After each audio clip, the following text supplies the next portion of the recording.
SWOT is the Surface Water and Ocean Topography satellite. It's an international satellite that's going to give us this complete view of the surface water here on Earth, what's happening in the lakes, reservoirs, rivers, and also in the ocean.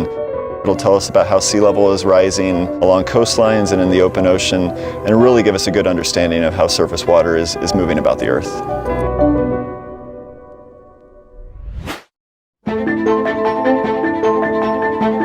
Our goal is to provide data, forecasts, watches, and warnings at some key locations like the Willamette River in Portland, which is a major U.S. city that historically has seen some catastrophic floods. The better quality of the data that we have that feeds into our models, the better the forecasts are going to be, the more time that people will have to protect themselves and their property and ultimately our communities.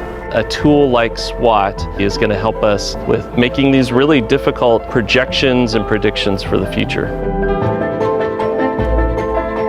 This is one of many reservoirs here in the Willamette Valley in Oregon. It is a human-made lake. It is a reservoir operated by the Army Corps of Engineers.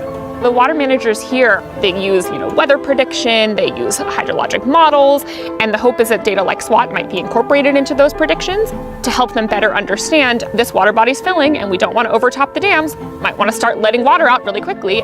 They have to make a lot of complicated decisions. When you get a big storm event, we want to keep the communities safe in the best way that we can. So how do we best manage operation of these reservoirs in terms of putting water out downstream to prevent flooding at a larger scale? In lots of states, there are, hundreds, thousands of reservoirs, and many of those reservoirs don't have automated gauging available. And so these agencies have to kind of estimate how much water is in them and how that's changing. And with SWOT, they can just monitor that directly from space. For us in Alaska, we have many, many rivers, and only a few of them are measured, or as we say, gauged.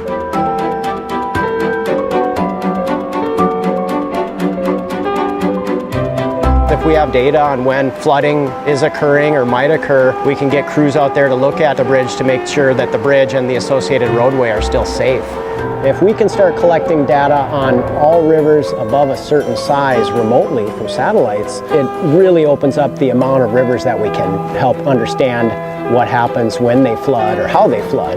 And that really improves our ability to manage our infrastructure and to design new infrastructure. That is where SWOT will really make a big difference. One of the partners we're working with is the Department of Defense, and they're trying to fill gaps in the data that they have along the coastlines. Our military is obviously very concerned about what's happening on global scales, and they have installations across the globe. So SWOT will potentially provide an opportunity to fill in some of those gaps, allow them to make the impact assessments that they need for sea level rise in their facilities. So trying to understand and give them the information they need to plan for and then potentially adapt to these changes is really critically important.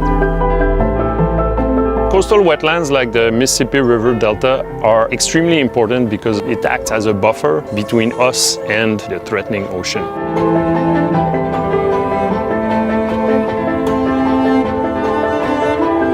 With SWOT, because of its high spatial resolution, we'll be able to resolve water surface elevation right at the coast.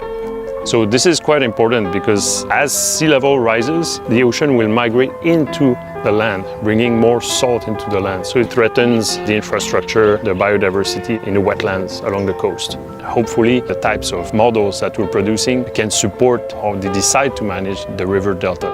And SWOT on its own will allow us to upscale these types of studies to the world. Yeah, I'm really excited about the new information we'll get from SWOT and how we can start to couple it to some of the needs that we see, both at the coastal interface and also on land. I think we can potentially see some immediate impact once SWOT's launched in these communities.